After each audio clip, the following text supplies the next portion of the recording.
school is so broken. I tell my wife's been a kindergarten teacher forever, and I walk into the school and I feel like it's a prison. I mean, the Mhm. minute you walk into a school, you actually feel like you're in prison. Small windows, stagnant air, old facilities, like Mhm. almost everywhere in the country that you go. I mean, it's miserable. The whole experience is miserable. And Mhm. then we wonder why kids don't like learning.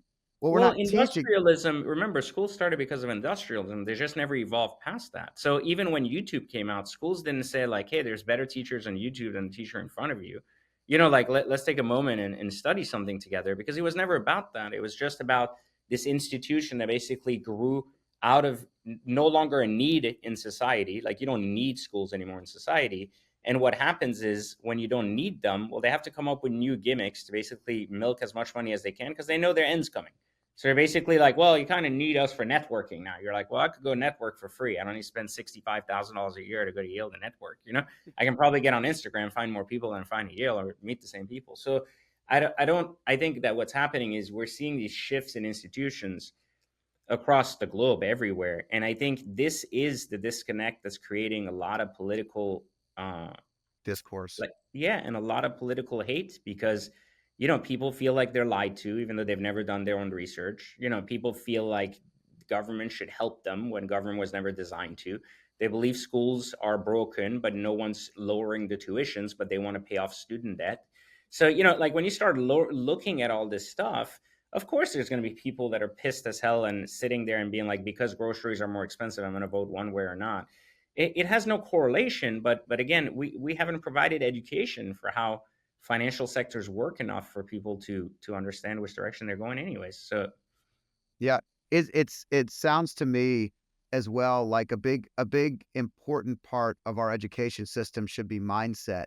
And the mindset of knowing you mentioned earlier your mom made choices that put you both in a better position in life. She saved $30,000 and she struggled to find work when she first got to Paris, and you saw the challenges there. Then you come over to the States and you have this jump, but the choices that are made continue to put you in a different position. If we can choose to teach and educate based on wisdom, mindset, no matter where it is, just opening up the boundaries of education, it would definitely change the well, but dynamic. that would be a problem, because if you teach high schoolers why they don't need college, they're not going to pay to go to college. I Like, what know. I'm saying is, you're teaching a kid how to be self-sufficient without a further education. Well, it's contradictory to what the goal or path of a high school is. Like, meaning, even though I understand it's the right thing to do, what I'm saying is, like, you're asking these high schools that are basically paid by these colleges to send, the right people over to have them buy very expensive tuition, to not do that. Instead, teach intelligence, teach awareness, teach some level of self-awareness, financial education, self-reliance. Like, great. But the school will say, well, that's your parents' job. If your parents didn't do it, we can't do that. That's not our place to do it. And then you also run into this larger conversation that's going to occur if you do that, which becomes, whose value system are you adopting when you do that? Like then the parents saying, well, that's not my value system. I want my kid to go to college because I don't know better. You teaching him not to go to college. Like, now, so like, you get into this very weird place where, in this climate wherein everyone's offended by everything. So it becomes very difficult to really come up with a common doctrine or some kind of common understanding that it's not about religion, it's not about anything, it's about awareness. But someone says, well, whose awareness, yours or mine, or this guy's, or Elon Musk's? Like, who's pulling the strings here? And so, I think that the littlest thing we can do is just add some financial curriculums on self-sustainability and survivalship, as a bare minimum, to the school system. And I hear some schools do have it. I just don't know that how they're teaching it is necessarily relevant. I don't think teaching kids how to write a check is going to be relevant to their, growth in the long term. Yeah, well, with all due respect too, and knowing the education system and having helped work on curriculums and deliver some of that information, you also have people that are teaching it that are very limitedly paid and Of course, yeah, struggling. And so the very ma- much. the men the mindset of someone that's teaching you how to save and develop is it's one of scarcity. It's Yeah, usually coming from a 100%. scarcity mindset, and Exactly, you're yeah, trying to teach abundance. And of so course. it's like, oh, okay, it's the same.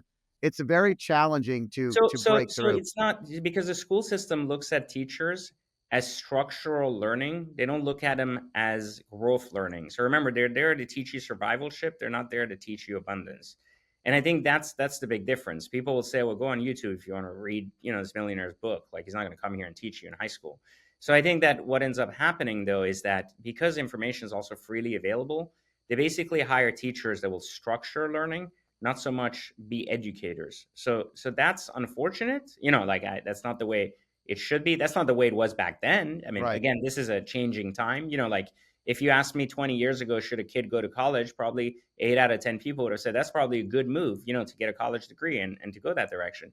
If you ask probably 10 people today, probably seven would tell you it's a waste of time unless it's this profession, or you're forced to. So, it's changing times, but yet there's parents that force college on their kids, even though the kid wants to get a liberal arts degree or an English degree. And I'm like, I don't understand what's the point of the 100K. And, like, what more will you do in 4 years wasted not working in the workforce to go do that? So, I mean, you can find hundreds of faults in the system, but if you start looking at the system as a bottom feeding model for just basically survivalship, your expectations get much lower of the system.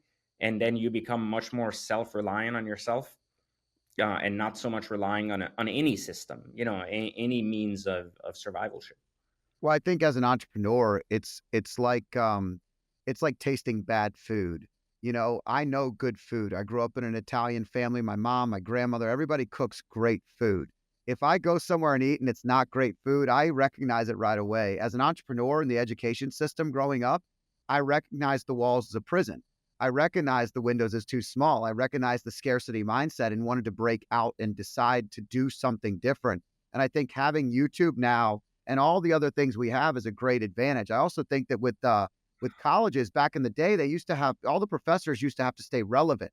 They had to write papers. They Mhm, had to create relevancy within their mhm, place. And truly today to be relevant, they should be creating opportunities on the channels that are actually going to people like YouTube, going on Instagram, actually being involved in social media and other areas. And it might actually create even more, I'll use the word street cred with air quotes here for the education that the kids are going into. So If you like clips like this, I have a similar clip here. And if you want to watch the full video, click here.